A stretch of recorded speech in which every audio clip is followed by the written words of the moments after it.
Right now, in the middle of the Sahara, there is a place so hostile that the nomads who have crossed this desert for centuries call it the desert within a desert. No water, no shade, nothing but wind and dune and bone-dry sky for hundreds of miles in every direction. And yet, if you had stood on that exact spot 10,000 years ago, you would not have seen sand at all. You would have seen a lake. A wide blue lake fringed with reeds and grass full of fish longer than your arm.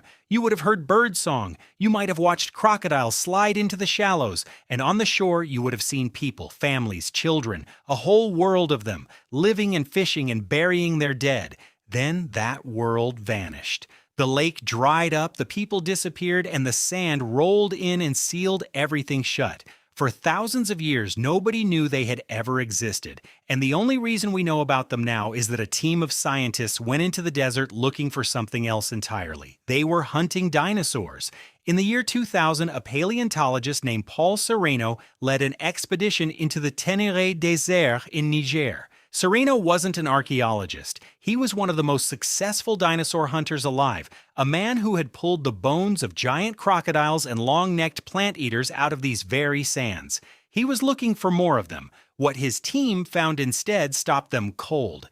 As they drove across an ancient field of dunes, they started noticing bones lying right on the surface. Not dinosaur bones, human ones, skulls with the teeth still in the jaws, a tiny hand reaching up out of the sand, the little finger bones still perfectly in place. Scattered all around lay pottery, beads, stone tools, and harpoon points carved from bone. And mixed in with all of it were the skeletons of animals that have no business being in a desert. Fish, turtles, crocodiles. Sereno later described the moment it hit him. Everywhere he turned, there were creatures that could only live near water, and that was when he understood what he was standing in the middle of.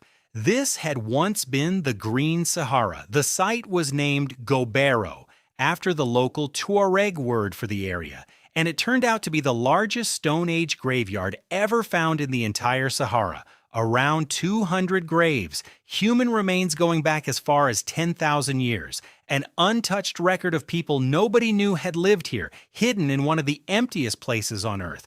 But before we get to who these people were, you need to understand how a lake ended up in the middle of the world's greatest desert in the first place, because that part is almost stranger than the graveyard itself. The Sahara has not always been a desert. It breathes. Over long stretches of time, it turns green, then dry, then green again, in a slow rhythm that has repeated for hundreds of thousands of years. And the thing controlling that rhythm isn't down here on the ground at all. It's the way the Earth moves through space. Our planet wobbles slightly on its axis, like a spinning top that leans a little as it turns. That wobble unfolds over thousands of years, and it slowly changes how sunlight falls across the planet. Roughly 11,000 years ago, that wobble tilted things just enough to drag the great seasonal rains, the monsoons, much farther north than they reach today. Rain began falling on the Sahara, and once the rain came, everything changed. Rivers appeared, lakes filled the low basins between the dunes, grassland spread across ground that is now nothing but gravel and sand. Picture the African savanna, the kind you see on nature documentaries with elephants and giraffes and antelope moving across open plains. That is what the Sahara looked like. Scientists call this stretch of time the African humid period. Most people just call it the Green Sahara, and for thousands of years, it was one of the most inviting places a human being could possibly live. So people came, and at Gobero, we get to meet the first of them. They are known today as the Kifians. They arrived when the lake was young and full, and they were frankly giants. Tall, powerfully built people, some of the men close to 6 feet or taller, with bones so robust that when the researchers first uncovered them, they could tell at a glance these were serious, physically imposing humans, and they lived like kings of the water. The lake at Gobero was not some shallow puddle. It held perch that could grow up to 6 feet long, 6 feet, longer than the men catching them. The Kifians hunted these monsters with barbed harpoons they carved out of bone, and they pulled catfish and turtles and other creatures from the same waters. This wasn't survival on the edge of starvation, this was abundance. a community sitting beside a lake so rich it could feed them for generations, and for around 1,000 years it did. The Kifians lived, fished, raised their children, and buried their dead in the sand near the water. Then, about 8,000 years ago, the sky betrayed them. The wobble that had brought the rains began ever so slowly to reverse. The monsoons started sliding back south. The rain grew unreliable, then rare, then stopped, and the lake that had given the Kifians everything began to shrink. The water pulled back from the shore, the fish grew scarce, and eventually the people had no choice. They left or they died, and Gobero fell silent. For roughly 1,000 years, the place was empty, a dry, dead basin under a punishing sun. If the story ended there, it would already be remarkable. But it doesn't end there, because the Sahara breathes, and the rains came back. When the water returned to Gobero, so did people. But they were not the Kifians. These were a completely different group, a new culture that archaeologists call the Tenarians. And almost everything about them was different from the giants who had come before. The Tenarians were smaller and more lightly built. They weren't just fishermen. They herded cattle, they hunted, they gathered, and they made delicate tools, including a strange, thin, polished stone disc that has never been found anywhere else and whose purpose we still don't understand.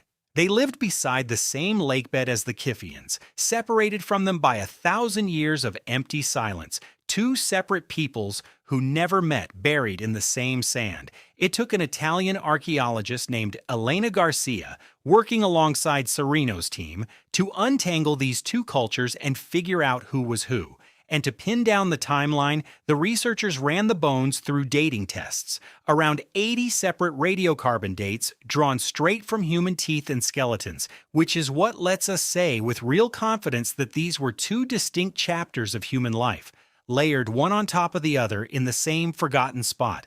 But the Tenarians left behind something more than tools and timelines.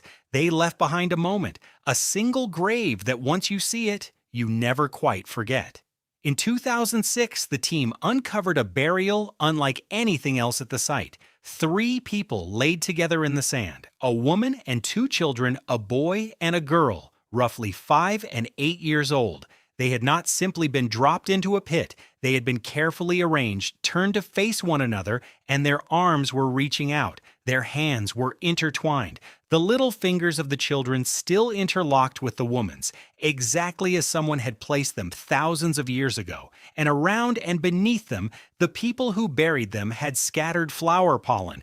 We know this because the pollen survived, preserved in the sand under the bodies. Someone laid these 3 down together, joined their hands, and covered them with flowers. It has been called the most carefully posed burial in all of prehistory, and it tells you something that no stone tool ever could. Whoever these people were, whatever language they spoke, and whatever gods they believed in, they loved their children, they grieved. They wanted, even in death, to keep a mother and her 2 little ones holding hands. 10,000 years of distance between us and them collapses in a single image. They were us. But here is where the story opens up into something bigger, because the people of Gobero were not alone out there. Across the Green Sahara, in that same lost world, other groups were living, moving, and building, and more than 1,000 miles to the east on the far side of the desert, in what is now southern Egypt, one of those groups did something that changes how we think about the entire ancient world. The place is called Nabta Playa. Today it sits in the Nubian desert west of the Nile in country so empty it makes Gobero look crowded. But during the Green Sahara, this too was a land of seasonal lakes and grassland, and it drew people who herded cattle across the plains from one watering hole to the next. Starting in the 1970s, an American archaeologist named Fred Wendorf and his Polish colleague Romuald Schild began digging here. At first, Wendorf thought some of the large stones scattered across the ground were just natural rock.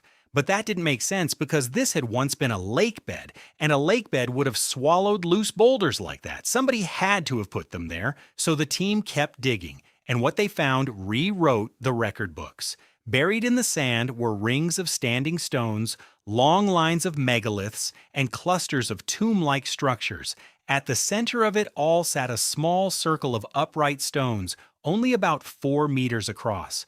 When Wendorf brought in an astronomer named J. McKim Malville from the University of Colorado to study it, they realized the stones were not placed at random. Some of them lined up north to south, and another pair pointed straight at the spot on the horizon where the sun rises on the summer solstice, the longest day of the year, which in this region also marked the arrival of the life-giving summer rains. In other words, these Stone Age herders had built a device to track the sky, a calendar made of stone, and it is old.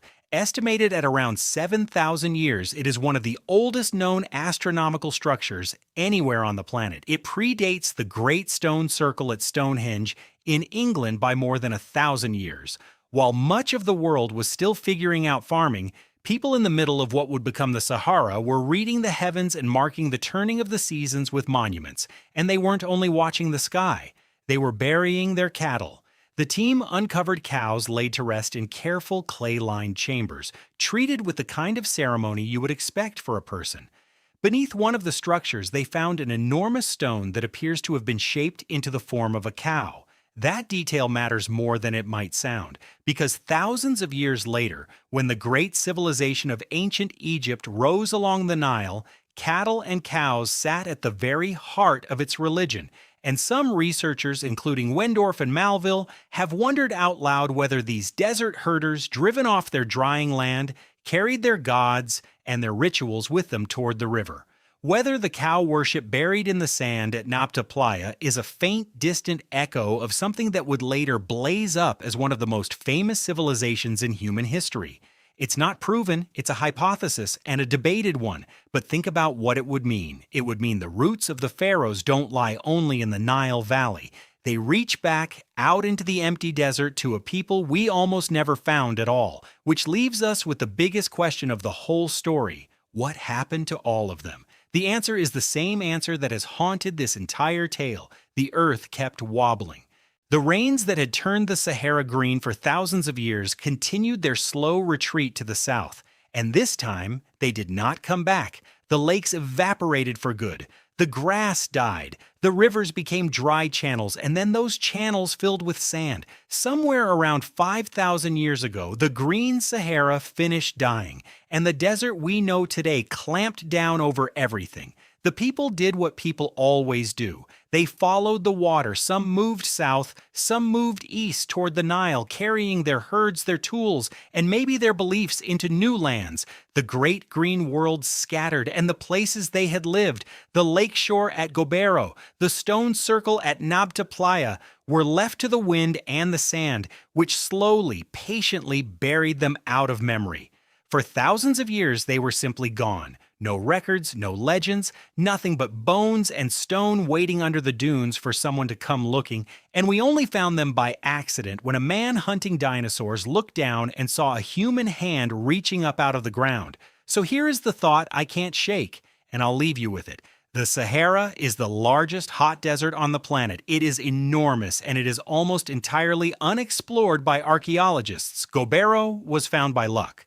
Nabta Playa was nearly mistaken for a pile of ordinary rocks. Both of them were sitting in plain sight, and both of them were missed for decades or longer, which means the odds are overwhelming that they are not alone. Out there, under all that sand, there are almost certainly more lake shores, more graves, more circles of stone, more lost chapters of the human story that no living person has ever seen. Whole communities that loved their children and watched the sky and vanished, waiting for the wind to uncover them or for someone to go looking. The Green Sahara is still keeping its secrets, and we have only just begun to dig them up. If stories like this one are why you're here, stay with me, because the deeper we go into humanity's forgotten past, the stranger it gets, and there's another lost world I want to show you next.